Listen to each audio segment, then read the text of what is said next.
जय श्री कल्याण दोस्तों। स्वागत है आपका हमारे चैनल अम्बे कल्याण में। आप सब लोग कैसे हैं? आशा करता हूं अच्छे होंगे।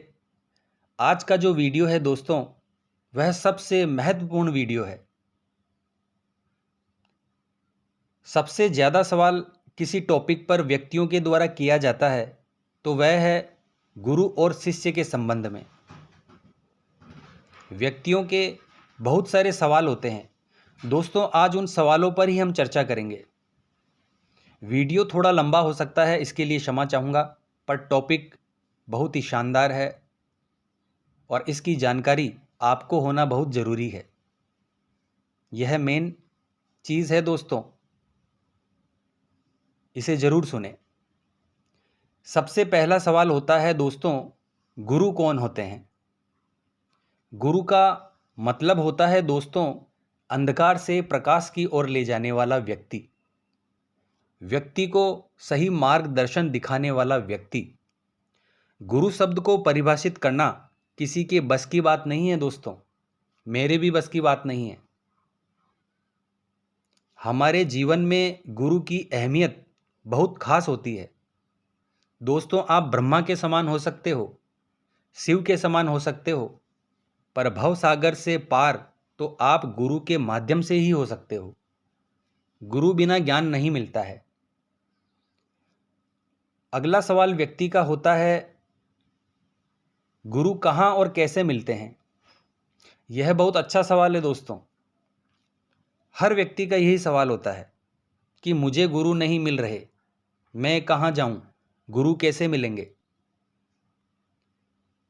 जब तक व्यक्ति को गुरु प्राप्त नहीं हो जाता,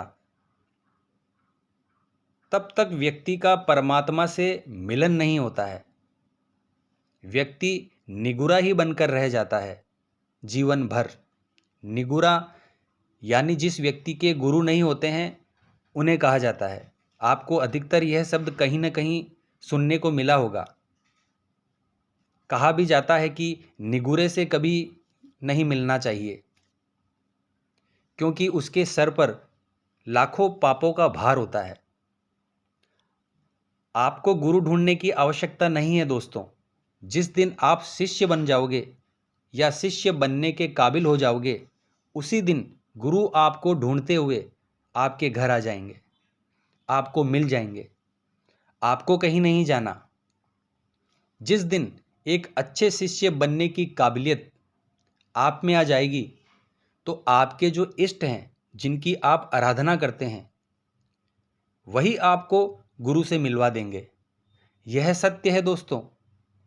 आपके इष्ट, आपके देवी देवता जिनकी आप पूजा आराधना करते हैं, वही आपके मन में भाव पैदा करेंगे और आपको लगेगा अपने भावों के जरिए, मन के भावों के जरिए कि हमें इस व्यक्ति को गुरु बनाना है। ऑटोमेटिक ही आपके अंदर किसी व्यक्ति के प्रति गुरु बनाने के भाव जागृत हो जाएंगे। गुरु कभी स्थूल शरीर नहीं देखते हैं, वह आपकी आत्मा, आपके सूक्ष्म शरीर को देखते हैं कि वह कितनी पवित्र है, कितना निश्चल आपका मन है। यह गुण आप में होने चाहिए अगर आपको गुरु की प्राप्ति करनी है तो। अगला सवाल है दोस्तों, सच्चे गुरु के लक्षण क्या होते हैं? गुरु वह होता है जो अपने शिष्य से कुछ भी ना ले, कभी भी अपने मुख से अपने शिष्य से कुछ भी ना मांगे और अपना सब कुछ शिष्य को दे दे। जो समाज कल्याण के लिए पृथ्वी पर आए हैं, वही सच्चे गुरु हैं। आग लगी आकाश में, झरझर भर अंगार, साधु संत ना होते तो जल मरता संसार। यह सच्चाई है दोस्तों। गुरु अपने शिष्य से अपने मुख से कभी भी कुछ नहीं मांगता, वही सच्चा गुरु होता है। और बदले में अपना सब कुछ शिष्य को सिखाते हैं, शिष्य को दे देते हैं, वही सच्चा गुरु होता है। अब अगला प्रश्न है दोस्तों, सच्चे शिष्य के लक्षण। जो व्यक्ति गुरु वचन को सब कुछ मानकर अपना सब कुछ गुरु चरणों में अर्पित कर दे, सब कुछ यानी घर परिवार नहीं, धन दौलत नहीं। जो गुरु मंत्र के द्वारा नाम मंत्र दिया गया है, उस मंत्र को गुरु के चरणों में समर्पित कर दे। तन मन धन से मान ले कि यह साधारण इंसान नहीं है जो मेरे गुरु बने हैं। खुद परमात्मा मनुष्य का रूप धारण करके मेरे लिए आए हैं। यानी गुरु को ही सब कुछ माने, वही एक सच्चा शिष्य होता है। अब दोस्तों अगला सवाल होता है, गुरु से दीक्षा कैसे ली जाती है। दोस्तों जब आप किसी सच्चे संत की शरण में पहुंचते हैं तो वह संत हमारे आभा मंडल को देखता है। उसके बाद वह संत, वह व्यक्ति स्वयं का दायां हाथ हमारे मस्तक पर रखते हैं या हमारे सर पर रखते हैं और कान में हमारा नाम, हमारा पता, गोत्र, पिता का नाम पूछकर गुरु मंत्र कान के द्वारा हमारे कान में फूंकते हैं, यानी बोलते हैं। गुरु हमारे कान के द्वारा ही उस महामंत्र को हमारे शरीर में प्रवेश करवा देते हैं। इसी को बोलते हैं गुरु से दीक्षा लेना। हाथ में कलावा भी बांधते हैं। कोई गुरु कंठी भी प्रदान करते हैं। अलग अलग प्रकार से गुरु दीक्षा व्यक्ति को दी जाती है। अब अगला सवाल है दोस्तों, गुरु दक्षिणा कैसे दी जाती है। गुरु दीक्षा तो हमने ले ली, अब गुरु दक्षिणा कैसे दें, क्या दें, यह सवाल व्यक्ति के दिमाग में आता है। बहुत से व्यक्तियों को मैंने देखा है, यूट्यूब चैनल के माध्यम से शिष्य बनाते हैं और दक्षिणा में 11,000 रुपये मांगते हैं और कहते हैं हम आपको शिष्य बना लेंगे और आपको गुरु मंत्र दे देंगे। ध्यान रखना दोस्तों, जब तक एक शिष्य गुरु के सामने नहीं बैठता, जब तक गुरु का हाथ शिष्य के सर पर नहीं आएगा, गुरु शिष्य का संबंध नहीं माना जाएगा। तो यह ऑनलाइन का जो चक्कर है, मैं इसके बिल्कुल पक्ष में नहीं हूँ। आगे जो आप लोगों को ठीक लगे वह कीजिए, मैं इसमें दखल अंदाजी नहीं करूँगा। मैंने अपने गुरु से जो सीखा है, अपने जीवन में जो सीखा है, वही चीज़ मैं आपसे शेयर करूँगा। गुरु दक्षिणा क्या दी जाती है, व्यक्ति का यही सवाल होता है। एक भी पैसा अगर आपने गुरु को दे दिया तो आपने अपने गुरु की योग्यता का अपमान कर दिया, समझो। मैंने पहले भी आपको कहा है कि जो शिष्य से कुछ भी ना ले और शिष्य को अपना सब कुछ दे दे, वह गुरु होता है। गुरु लेते क्या है, कुछ भी नहीं। क्या हम कुछ दे सकते हैं गुरु को? क्या हमारी हैसियत है कि हम गुरु को कुछ दे सकें? दिया किसको जाता है? जो पहले से छोटा होता है। जो पहले से ही हमसे बड़ा है, उसको हम भला क्या देंगे? जो गुरु के पद पर बैठा है, क्या हम उन्हें कुछ दे सकते हैं? नहीं दे सकते। इसीलिए जो व्यक्ति गुरु बनाने के नाम पर पैसे की डिमांड करते हैं, वह गुरु नहीं है, समझ लीजिए। वह और कुछ भी हो सकता है, पर गुरु नहीं हो सकता। यह मेरा निजी अनुभव है। गुरु अपने मुख से आपसे कुछ भी नहीं मांगते जीवन भर। यह सत्य है दोस्तों। यह मेरे स्वयं का प्रैक्टिकल अनुभव है जो मैं आपके साथ शेयर कर रहा हूँ।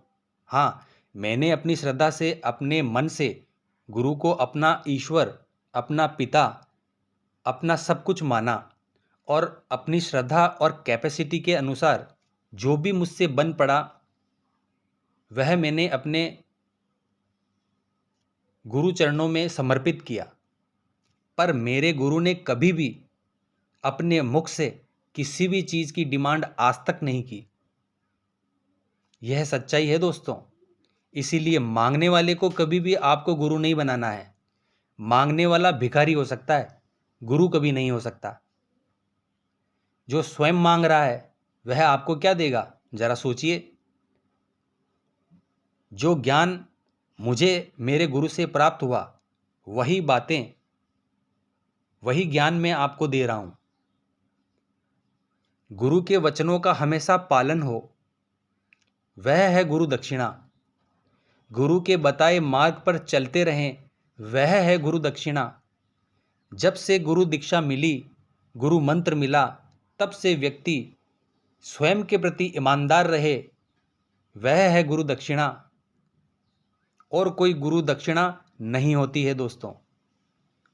जिस प्रकार की आपकी स्वयं की पात्रता होगी, उसी प्रकार से गुरु आपको मिलेंगे।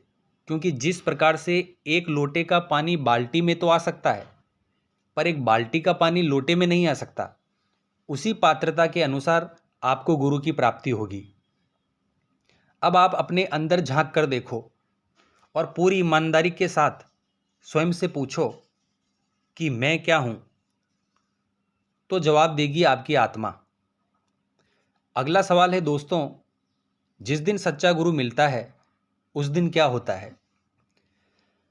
दोस्तों, बड़ा ही प्यारा सा प्रश्न है ये। जिस दिन सच्चे गुरु मिल जाते हैं उस दिन प्रकृति हर्षित होती है, प्रफुल्लित हो जाती है। कोई आसान नहीं है सच्चे गुरु का मिलना, और कोई आसान नहीं है सच्चे शिष्य का मिलना। जिस समय गुरु मिल जाएंगे उस समय पूरी प्रकृति खुश हो जाएगी, उस समय स्वयं भगवान खुश हो जाएंगे। क्योंकि आज एक सच्चे गुरु को सच्चा शिष्य मिला है, आज एक सच्चे शिष्य को सच्चा गुरु मिला है। गुरु का कार्य है प्रेम सगाई, गुरु ने कराई। ध्यान से सुनना दोस्तों, गुरु का कार्य है प्रेम सगाई, गुरु ने कराई। कौन सी सगाई? गुरु ने कराई। जो हमारे अंदर जीवात्मा है, जो जन्म जन्मांतर से भटकी हुई है, कभी कुछ बनकर आती है, कभी कुछ बनकर आती है, यह भटकना बंद हो जाएगा। हम स्थिर हो जाएंगे, हमारा एक जगह मन टिक जाएगा और भगवान के श्री चरणों की भक्ति हमें प्राप्त हो जाएगी।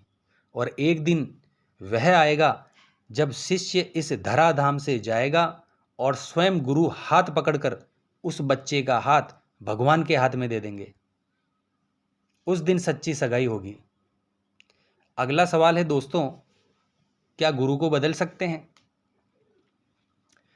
एक बात बताता हूं दोस्तों, जिस दिन आपको सच्चे गुरु मिल जाएंगे, अरे तुम क्या गुरु को बदलोगे, गुरु ही तुमको बदल कर रख देंगे। तुम्हारे मन में ये विचार ही नहीं आएंगे कि मुझे गुरु बदलना है। तुम्हारी औकात क्या है, गुरु तुम्हें बदल देंगे। अगर सच्चा गुरु है तो तुम्हें बदल कर रख देगा। तुम्हारे मन को, तुम्हारी आत्मा को, तुम्हारे जीवन को, तुम्हारी मानसिकता को, तुम्हारी पवित्रता को बदल कर रख देगा। तुम्हारे सारे अवगुण दूर हो जाएंगे, तुम्हारा पूरा जीवन बदल जाएगा। अगला सवाल है दोस्तों, गुरु मंत्र कहाँ से ले? दोस्तों, गुरु मंत्र केवल गुरु के मुख से ही हमें लेना है। ऑनलाइन मिले, कहीं यूट्यूब पर मिले, कहीं कुछ भी मिले, वह मंत्र तो हो सकता है पर गुरु मंत्र नहीं हो सकता। जब गुरु आपको अपने पास बैठाकर सर पर हाथ रखकर कान में जो मंत्र बोलता है, सिर्फ वही मंत्र कार्य करता है, दूसरा कोई मंत्र कार्य नहीं करता। आप फोन पर कोई दीक्षा लेते हो, वीडियो कॉल पर लेते हो, यूट्यूब पर लेते हो, वह मान्य नहीं होगी, ध्यान रखना आप। अगला सवाल है दोस्तों, गुरु से मिलने कब जाएं? हाँ, कोशिश कीजिए, अगर गुरु नज़दीक के हैं तो महीने 2 महीने में एक बार उनके पास चले जाइए। अगर दूर बैठे हैं तो गुरु पूर्णिमा के पवित्र पर्व पर आप उनके चरणों में जरूर हाजिर हो जाओ। कुछ लोगों का प्रश्न है कि गुरु की पूजा कैसे करें?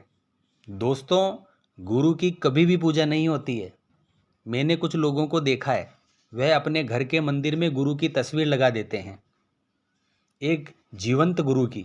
यह बिल्कुल गलत है, ऐसा नहीं होता है। गुरु की या तो चरण पादुकाएं होती है या गुरु की गादी लगाई जाती है। जिस प्रकार से बोलते हैं कि गुरु ने मुझे शक्तियां प्रदान की है, मैं गुरु की गादी लगाता हूँ, गुरु की चौकी लगाता हूँ, दरबार लगाता हूँ, या तो गुरु की गादी होती है या गुरु के चरण पादुका होती है। गुरु की कभी भी तस्वीर लगाकर पूजा नहीं होती है। जो शरीरधारी व्यक्ति स्वयं की पूजा करवाता है किसी भी व्यक्ति से, वह गुरु नहीं हो सकता और गुरु बनने के लायक भी नहीं है। उसने खुद का तो नाश कर लिया और गुरु की भी छवि को धूमिल कर दी। अगला सवाल है दोस्तों, गुरु से शक्तियां कैसे प्राप्त होती है?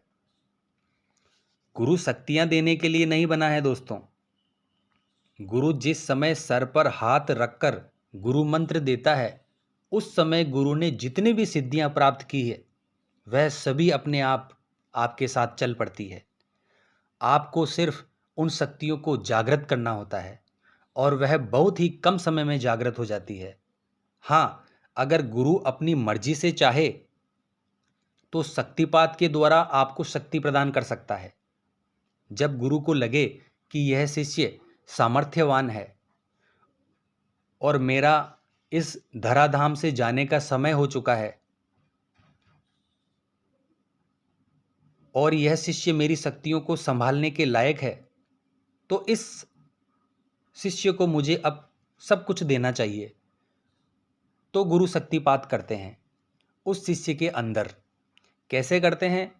उस शिष्य को सामने बैठाया जाता है।